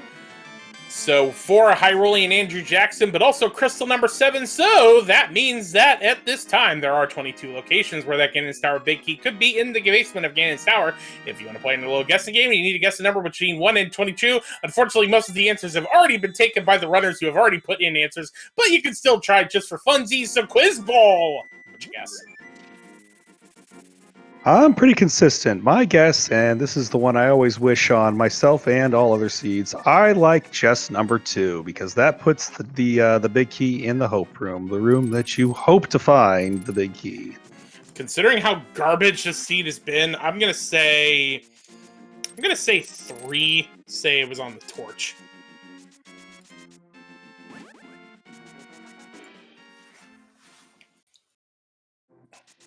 And with that in mind, I am pledging all 2,600 of my channel points on the 1 to 11. I pledged all of my points on a race yesterday of what was going to be Dark World access when both runners had 2 swords to start, as I was voting in that thing.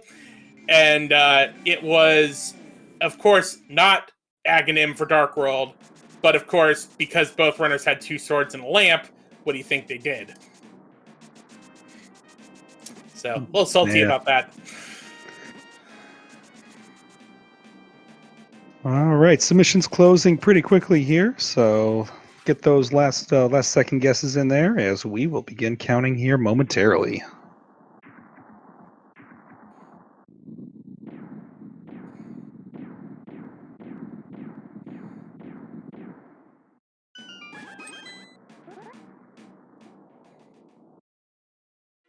Guesses are now closed. All right, Ace heading to Hope Room first. Number 1. $5. Number 2. Small key. That's a small. So you're going right.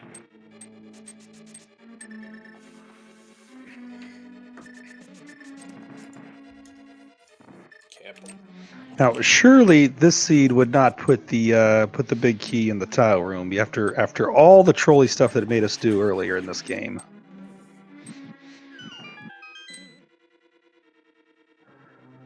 So Hasarabad is not that evil now, is he?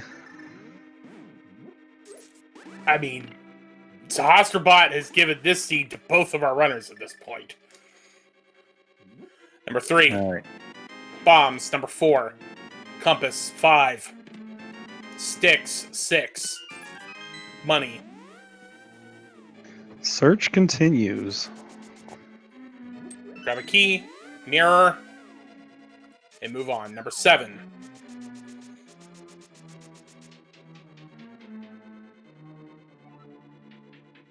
Red rupee.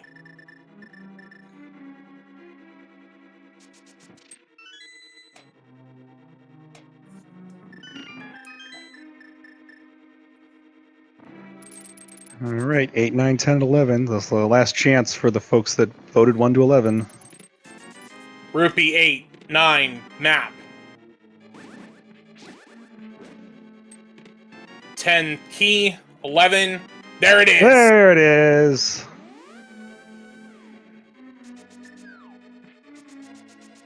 Chest number 11.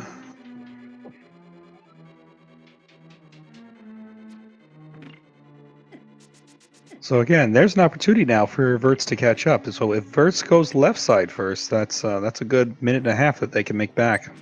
So Monkey 1879 was the first one to guess number 11, and so they get the 24 points.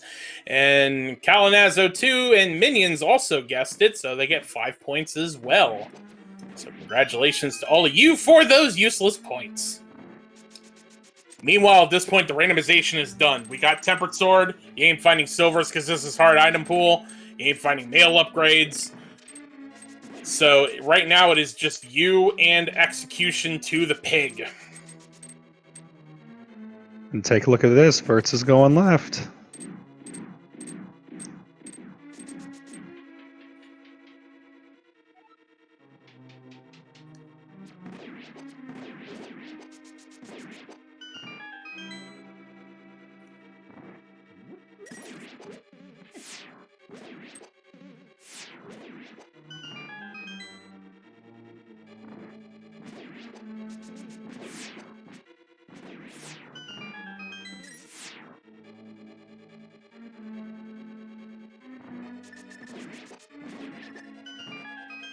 Vertz is now heading their way up the tower right behind Ace.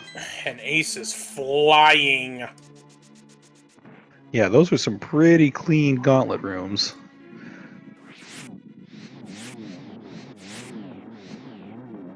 Very nice one cycle on the land molas. He is flying. That cold stare kill has got to be on his thoughts right now.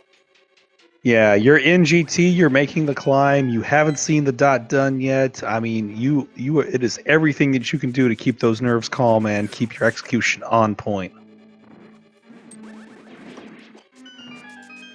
But he is just mowing through this dungeon.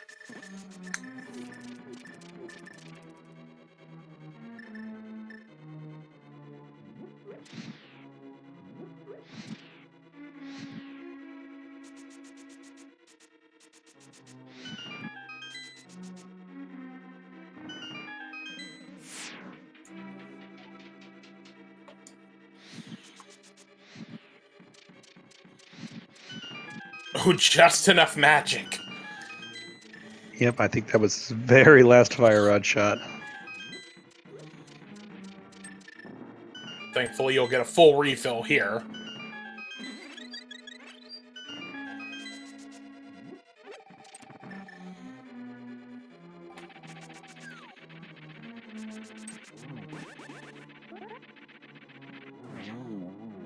Nice 1-2 on the Moldorm. Swing and a spin, and a troll is a dead.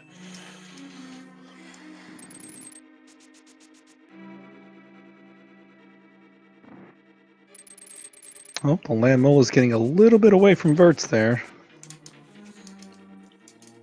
I mean, really borrowing a Ganon Fall, this is AceZero's race to lose at this point.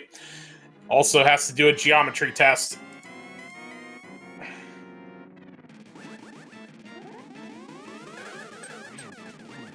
Ooh, nice triple, but I think two of them may have hit on the same frame. And we'll find out here. I missed.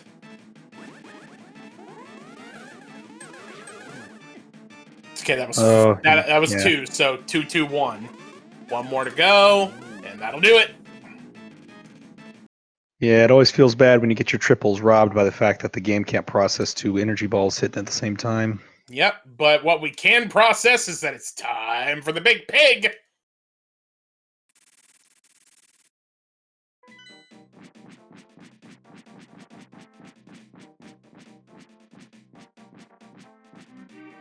Yeah, and just to confirm, I believe both runners do have fairies because there are fairies all over the place. They have powder, and fairies were the stun prize as well, so there's no reason for these runners not to have fairies.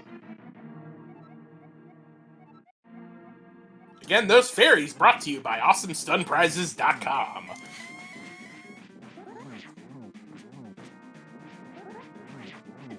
Nice one cycle.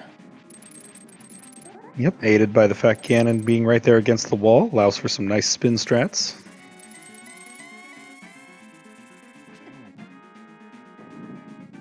It's phase 3.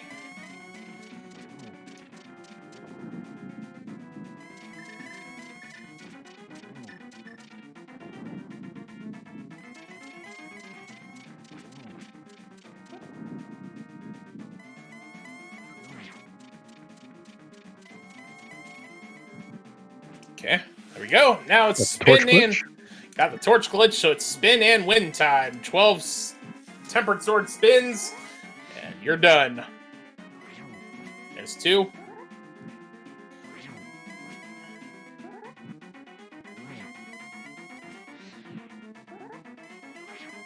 Ooh, just missed Daryl a little bit.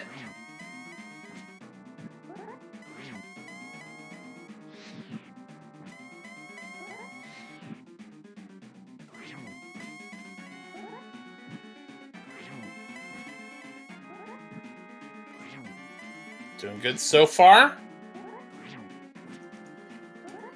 If you're close to Ganon when you light the torch, you can get 3 in. And that's it for AceZer. So just got to finish the fanfare. Safely, we'll wait for the bridge to open. And with that, AceZer0187 finishes with an official race time GG time of 1 hour, 59 minutes, and 49 seconds, and moves on with a 2-0 win into the next part of the group stages. Spam those GGs in chat. And congratulations to AceZer for getting that sub-2 seed, because that was just slightly better than the game 1 seed.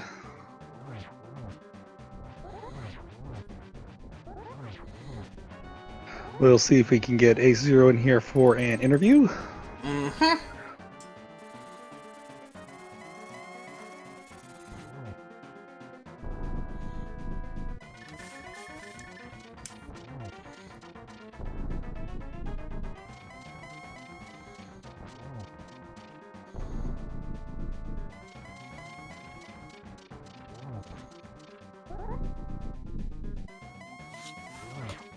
Okay, phase 4 for Vertz.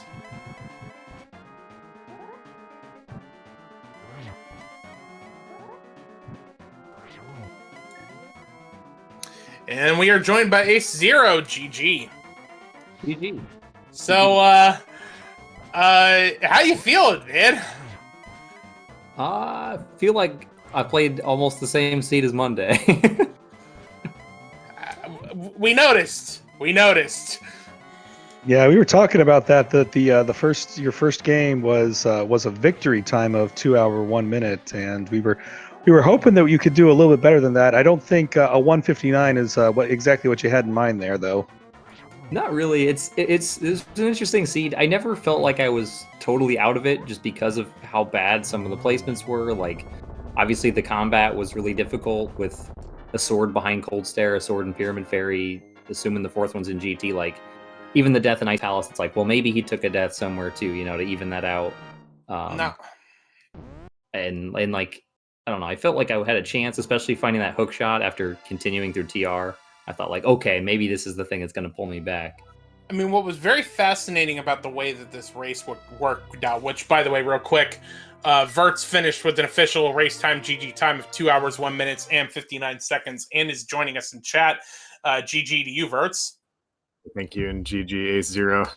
But to bring it up, what was fascinating about how this race went was both of you were basically like neck and neck for pretty much like the entire like part 1 of this race up until about like Ice Palace, where Ace, you unfortunately had the death. And then both of you did kind of like a wild divergence where you guys both did a bunch of things. Really, the only difference in what you ended up doing was Ace, you did Hera, Vertz, you did Thieves Town. But then, like, you both converged at the same time going into Swamp Palace, and from there you both just kind of did the same path the rest of the way. So really, I mean, even with the death on Cold Stare, Ace, really the only difference that I can really determine is basically you doing Hera where Vertz did Thieves Town. Yeah, that makes sense. When I went back, this is first, by the way, when I went back into Thieves Town, part of me was like, it's either do this or go to the mountain, and I don't want to go to the mountain for another mountain climb. So I'm going to do this and then work my way to Swamp Palace.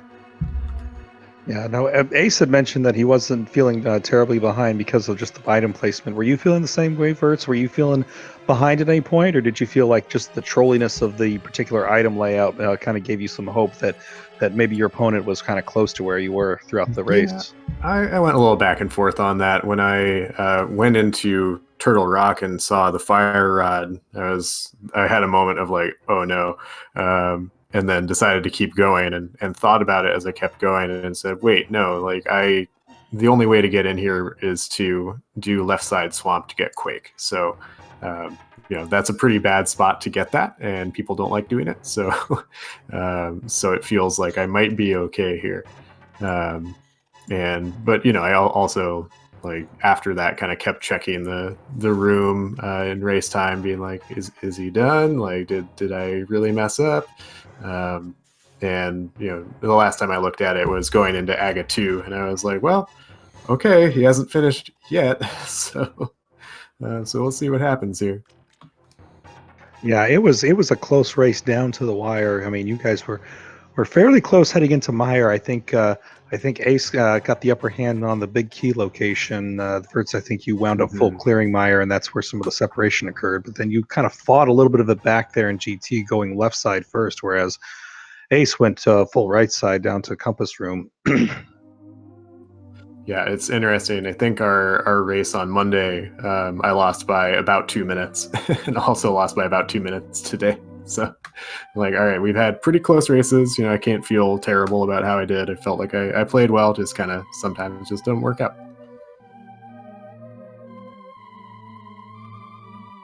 Exactly. That's what's so fun about Rando, is that any given seed between any two opponents, I mean, there's a lot of things that can happen.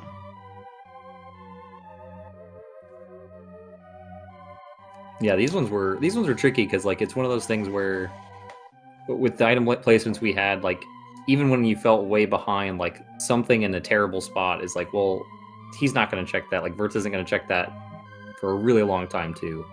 If this was like a qualifier, though, this would have been an awful one, because that somebody's going to go to Swamp like immediately and then be like, oh, well, now I'm going to go to Turtle Rock immediately, and then just absolutely jet the seed.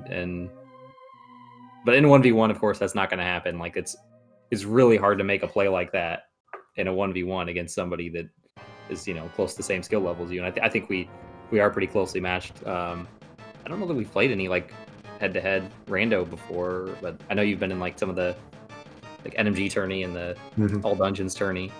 Yep. Yeah, definitely. I've seen your name around, so when I saw our group, I was like, well, that's an interesting matchup for sure. So I knew this could go either way. I don't know. Part of me is like, man, I lost, no, but I'm also like, I played my best, he played his best, and I can't feel too bad about it. I mean, you're not done yet, Vertz. You still got the next group, the next part of your group. So. Real quick, though, something the chat has reminded us of. Both of you seem to have orphaned Ice Rod Cave. There was a lot of speculation that perhaps either Flute or Boots, late in the seed, could have been just waiting for you there in the Ice Rod Cave. Was there any? Did you intend to orphan that particular location, or is that a play that you guys usually make? I might be misremembering. I think I went to Ice Rod Cave. I think it was like a piece of heart or something, not super helpful. Yeah, all right. This is where we admit that we may have missed the first 20 minutes of your match because of some technical difficulties, and I think it was about that time you were doing South Shore we finally restream coming back up. So we may have missed that. Yeah, I was on the fence about it. I know I did it because I was on the fence and thinking, like, well, it's so long of a walk. Like, I had Eastern and obviously Death Mountain already, like, but I didn't want to it really didn't want to do either of those plays. Honestly, the early game was more stressful than the late game for me, just because it's like, Eastern without the bow and it's a crystal kind of stinks. And then the early Death Mountain was out of logic, but then also like it might make you do another trip if you do it early. So like, when do you do that? And then Yeah, See, I'll that- I'll do Ice Sorry, Rock Pat. Cave. I'll do Ice Rock Cave while it's in logic. Gives me one more chance of getting like a lamp or a bow. I mean, really push that- me in the right direction. That escape though was screaming sequence break the mountain. Like Yeah, I was might have glad to done do the it. hammer so early, at least, compared to. Oh our yeah, I last know. one. It was the I had to last laugh a little location bit. for both of us in the last seed, and it was first item basically in this one. But yeah, I forgot that I like could do Death Mountain when I left Sanctuary. Like I thought about like on the way to Kakariko, I was like, should I have gone to Death Mountain? Maybe that would have been a good play, but too late now. Yeah, I knew I wasn't going to do it until after I did the village, just because it may, call. if nothing else, like you get the flute or the lamp, and then it's like, well, now it is definitely in logic, and I should for sure go there. Or even like a sword or boomerang or something, or two boomerangs Yeah. to make it free. Exactly. All right. Well, we should probably wrap up here. But any final thoughts from either of you guys before we do said wrap up? Yeah, just GG's again, AceZero. That was fun. And good luck with the rest. Yeah, same. GG Vertz. Good luck. I think have our opponents played any matches yet, or are the others in our group? I don't think they have. Well, I don't know. I was actually just about to get to that. So thank you, All right. AceZero, because your opponents, Jake, or in your group, Jake Coper and Hulo Ninja, they're going to be in Rando After Dark. We've got on the ALTTP Randomizer channel, we've got Jay Misher versus Revenant going on right now. Starting at 11:10 Eastern, from Group J on the main SpeedGaming channel, we'll have Orange versus AceZer. Also at 11:10 on SpeedGaming 2 will be Spleevy versus Werfjig of Group N, and then Hulo Ninja and Jay Coper will be the nightcap on SpeedGaming 3 at 11:40 Eastern. So if you guys are night owls like me, you can watch your other group members race in just a few hours. Yep, and I believe that they are 1-0 at this point. So if Hulo Ninja pulls out another win, your second matches will be set. Yep. But in either case, please be sure to get both AceZero and Vertz follows on Twitch for that very entertaining race that they put on for us today. Giving a shout out to our tracker Link40, always doing a fantastic job keeping track of items along the way. And Quiz Bowl, it's always been a pleasure having you in the commentary booth. Yep, same with you, Jex. So please be sure to give a follow out to my fellow co-com Jex Referee. Sorry. Yeah, it's okay. People screw that up all the time. Anyway, so for AceZero, for Vertz, for Link Force, for Quiz Bowl, I have been Jex Refi. Thank you all so much for watching tonight. We'll see you all next mission.